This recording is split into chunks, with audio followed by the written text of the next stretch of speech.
10mm versus 357 Magnum in revolvers, and what I have today is our Winchester Defender ammunition.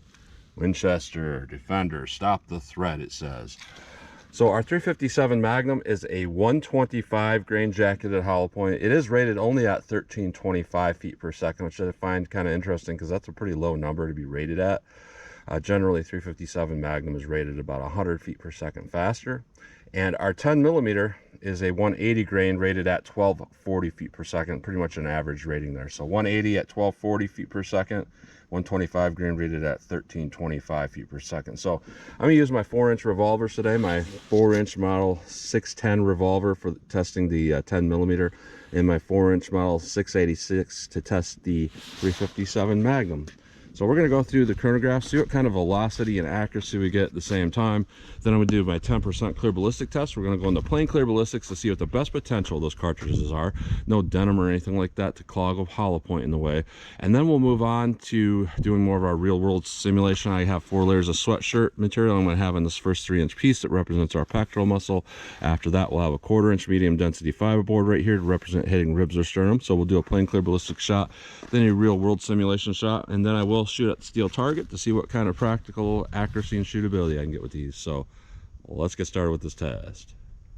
All right, first up we have our 357 Magnum. We are rated at 1325 feet per second.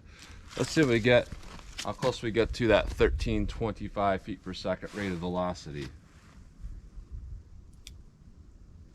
1273, 1366,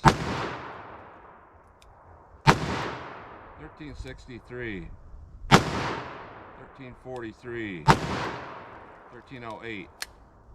All right, so yeah, probably about rated velocity. Not particularly powerful, but definitely very, very low recoil. Now our 10mm here, we are rated at 1240 feet per second, 180 grain. Let's see how close we get to that.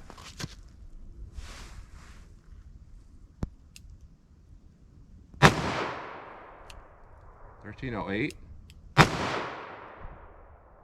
1178, 1126, 1130, 1162. Alright, so I think that first read was not a read. I was just reading the last one from the 357 Magnum. So definitely quite a bit below our rated velocity here with our 10mm. You know, and that's one of those things, I'm not really sure if it's the revolver or what it is, because some ammo I test is spot on with rated velocity, so I have no idea. But let's hit our ballistics gel block, see how these two compare. All right, we're going to do our best potential shot in the plain clear ballistics to see what the best potential of these are. You know, no denim or fabric getting in the way to clog a hollow point. People started asking me to do that when I would do several tests where I would not get any hollow point expansion, or like, well, if you would have done it without some fabric, I would have at least seen what that bullet was supposed to look like or expand to. So that's why I've been doing that. So plain clear ballistic shot and then fabric and rib simulation. So 357 Magnum, let's see what this does.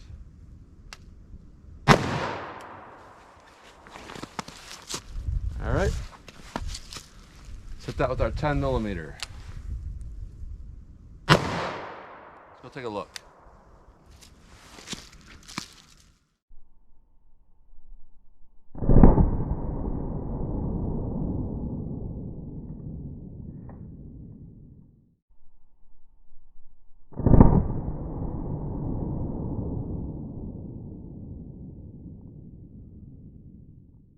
All right, so definitely some difference in performance here, significantly different performance here between both of these. I thought we would see something a little different than what we're seeing. Bottom shot in the first 3 inches with our 357, the top one with our 10mm. And we got a lot more damage going on there with our 10mm, but a lot more penetration as well. So with our 357 Magnum, it's okay. A little bit of damage going on in there. I know people sometimes don't like that word. Well, it's a clear ballistics, you can't see a difference. Well, if I could see a difference in what I'm seeing with striation cuts, and one is a lot greater than the other, I'm going to say that's a difference in damage. But What we got with our 357 Magnum is 11 inches of penetration. I know camera parallax will probably put that up to looking like 11 3/4 or something like that. But we are at 11 inches of penetration with our 357 Magnum. With our 10 millimeter, we have a total penetration track of about 20.5 inches, and the bullet rolled back to about 19. So I would say, you know, our 10 millimeter is not really over penetrating because clear ballistics is a little less dense than real organic gel, so you're not going to go quite as far in organic gel as clear ballistics. So I would say it's not really over penetrating, but it's definitely penetrating a lot more than that 357 Magnum. So let's put on our fabric, put in our rib simulation, see how they continue to compare that way. All right, our real world simulation: 4 layers of sweatshirt material, 3 inches of clear ballistics, a 1/4 inch medium density fiberboard rib simulation. Let's see what we get with our 357 Magnum. Let me set that back up and we'll hit it with the 10 millimeter auto. All right, real world simulation, 10 millimeter auto. Let's see what this does. Let's go take a look.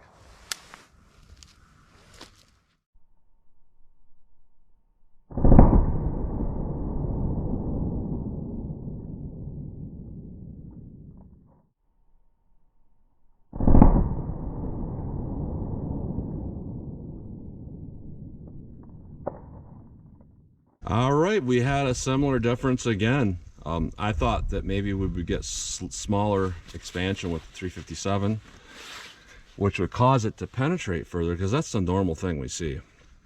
But we did not get that at all. We got simply less penetration from it hitting that medium density fiberboard. So that's a good and a bad thing. It's a bad thing in the fact that we didn't get enough penetration, but it's a good thing in the fact that if that happens, it generally means that bullet is expanding about as big, even with fabric and rib simulation in there, which would indicate it's kind of barrier blind. So at the 357 Magnum, not very impressive at all is what I'm seeing with that. You know, very much under penetrating. We are at 9 3/4 inches of penetration. Not a ton of damage in there. The 10 millimeter, we have a lot of damage, and we had some extreme rollback. We had about 8 inches of rollback. Generally, I see rollback when a hollow point is so large, expanded, usually over 6/500ths of an inch, that that channel stays open just long enough for that bullet to roll back into it, which generally means it's doing quite well. Now with that, we have a penetration of about 17 3/4 inches of penetration. We rolled all the way back here to about 9 3/4, but 17 3/4. So I would say overall, looking at this, our 357 Magnum in this loading is very subpar. Very, very subpar, but it had very low recoil. It's kind of like shooting a 38 plus P. So, you know, it's hard for me to say it's a terrible option. If we were going to compare it to normal 357 Magnum loads that you want to see that power, yeah, it's absolutely terrible, but it would be an okay load if you're looking for something that has a lower recoil and dumps its energy very shallow. Because typically this is enough penetration to stop a threat, hit vitals. It's just that it's not when it goes through the arm, through a side, then it's not quite enough. But a front on shot it is. Now our 10 millimeter though, overall is more acceptable. It's going to be a better cartridge for stopping a threat overall. So our 10 millimeter did a lot better here. So let's pull these out of the block. We'll take a close-up look at them. Then I'll shoot our steel, see what kind of practical accuracy, shootability, recoil control I can get with these. All right, so here's a close-up look at these bullets going through our plain gel, our 10 millimeter and our 357 Magnum. Now it's apparent that these things really flatten out quite a bit, and that's why we got some under penetration with our 357 Magnum. The way the petals flattened out, they go very, very wide, and they don't leave a whole lot of sectional density left. So here's our 10 millimeter. Very big expansion. Very tough jacket. And I believe these are the civilian version of Ranger bonded, I believe. So I believe these are a bonded jacket to that core. A very thick jacket. 357 Magnum. Very big expansion, but it pancaked it out. So looking at how long that is, there's no question why, you know, that didn't penetrate very well. And what I suspected seems to be true with going through our real world simulation, because we did not get a whole lot of different deformation. It did not get really smaller. So that would indicate, why it would just simply, continue to underpenetrate. So here is our 10 millimeter going through our medium density fiberboard and fabric. And here's our 357 Magnum. So essentially, from what I can tell, not really any change in its diameter. And I knew that instantly once I saw that we got less penetration going through the medium density fiberboard, because generally when you do that, what'll happen is the bullet will get a little bit smaller, whether it be a gold dot, HST, whatever. It peels the petals back a little bit further going through that medium density fiberboard, which will generally allow that shot to actually penetrate further than our plain clear ballistics shot. So when I see less penetration going through a medium density fiberboard than our plain clear ballistics shot, which is the opposite of typical, what that tells you is that expansion was just as big. Therefore, the only thing happening now is that barrier of that medium density fiberboard is allowing it to not penetrate, or is not allowing it to penetrate as far. So not terrible ballistic performance here. It's very, very consistent, but with the way these are designed, you got to be kind of cautious of which round you would use. Like, I'd be skeptical of using a 9mm or a 357 Magnum because of the weights. With a bullet of this design, I would probably stick to the 180 grain, 10mm or 40 or 45 ACP, something like that. So that's a close-up look at those bullets. All right, 12 yards from the target. I'm going to see if there's a big difference in shootability with these. I'm going to line up my sights and then pull the trigger as fast as I think I can hit the target and see if there's a huge difference here. So here's our 357 Magnum.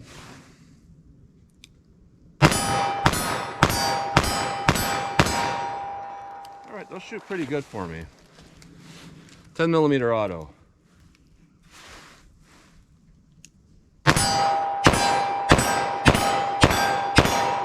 Not a huge difference in recoil, but there is a little bit more muzzle jump with this, with the 10mm. So it took me a little bit more time to bring it back down on target. So let me back up a little bit. I got a few more rounds of these and see how they shoot from some distance.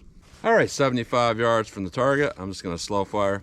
Just see if I can hit the target for fun with these. So 357 Magnum. Let's see how this one does for me.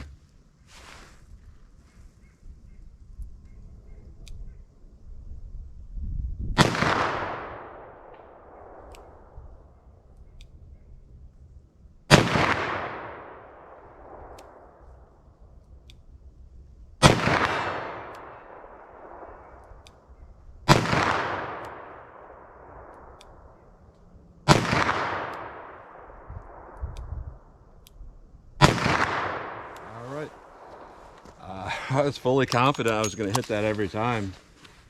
Just these rounds felt really good in the way they had low recoil, but at distance something weird's going on where they're changing their point of impact somehow. 10mm. So I can get this.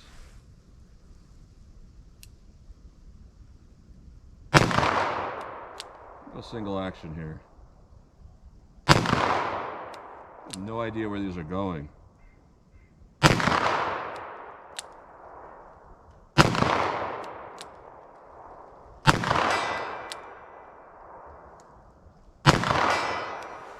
All right, so our point of impacts, we're shifting all over with this. I know a lot of people that are new are gonna be like, oh, what do you expect? And but when I'm on, and I felt confident today that I could hit every one of those shots. Wasn't flinching, I wasn't shaking.